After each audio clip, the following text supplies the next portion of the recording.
नमस्कार दोस्तों, एक बार फिर से स्वागत है आपका अपने चैनल छोटे बच्चों की क्लास में।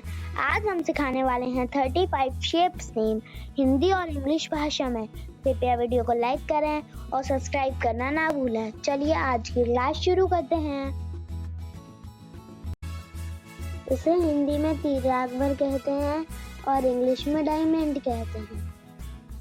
इसे हिंदी में जोड़ कहते हैं और इंग्लिश में प्लस कहते हैं। इसे हिंदी में अष्टभुज कहते हैं और इंग्लिश में ऑक्टागन कहते हैं। इसे हिंदी में सप्तभुज कहते हैं और इंग्लिश में हेप्टागन। इसे हिंदी में विषम बाहु त्रिकोण कहते हैं और इंग्लिश में स्केलेन ट्रायंगल कहते हैं। इसे हिंदी में पिरामिड कहते हैं, इंग्लिश में भी इसे पिरामिड ही कहते हैं। इसे हिंदी में वर्गाकार कहते हैं और इंग्लिश में स्क्वायर कहते हैं। इसे हिंदी में चक्र कहते हैं और इंग्लिश में सर्कल कहते हैं। हिंदी में गोला कहते हैं और इंग्लिश में स्फेयर कहते हैं। हिंदी में षटकोण कहते हैं और इंग्लिश में ट्रायंगल कहते हैं। इसे हिंदी में बहुभुज कहते हैं और इंग्लिश में पॉलीगॉन कहते हैं। इसे हिंदी में अर्धचंद्राकार कहते हैं और इंग्लिश में क्रेस्ट कहते हैं। इसे हिंदी में समकोण त्रिभुज कहते हैं और इंग्लिश में राइट ट्रायंगल कहते हैं। इसे हिंदी में हृदय कहते हैं और इंग्लिश में हार्ट कहते हैं।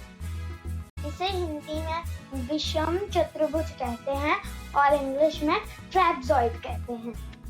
इसे हिंदी में सर्कल अर्ध चक्र कहते हैं और इंग्लिश में सेमी सर्कल कहते हैं। इसे हिंदी में षटकोण कहते हैं और इंग्लिश में हेक्सागन कहते हैं। इसे हिंदी में तारा कहते हैं और इंग्लिश में स्टार कहते हैं। इसे हिंदी में बेलनाकार कहते हैं और इंग्लिश में सिलेंडर कहते हैं। इसे हिंदी में आयत कहते हैं और इंग्लिश में रेक्टेंगल कहते हैं। इसे हिंदी में गुणा कहते हैं, इंग्लिश में मल्टीप्लिकेशन कहते हैं। इसे हिंदी में घन कहते हैं और इंग्लिश में क्यूब कहते हैं। इसे हिंदी में खोखला गोला कहते हैं और इंग्लिश में हॉलो स्क्वायर कहते हैं। इसे हिंदी में अंडाकार कहते हैं और इंग्लिश में ओवल कहते हैं। इसे हिंदी में दशभुज कहते हैं और इंग्लिश में डायग्राम कहते हैं। इसे हिंदी में नवभुज कहते हैं, इंग्लिश में नानगन कहते हैं। इसे हिंदी में पंचभुज कहते हैं और इंग्लिश में पेंटागन कहते हैं।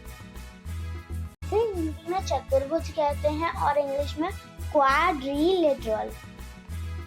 इसे हिंदी में बिंदु कहते हैं और इंग्लिश में डॉट कहते हैं। इसे हिंदी में तीर कहते हैं और इंग्लिश में एरो कहते हैं। इसे हिंदी में रेखा कहते हैं और इंग्लिश में लाइन कहते हैं। इसे हिंदी में घटा या घटाव कहते हैं और इंग्लिश में माइनस कहते हैं।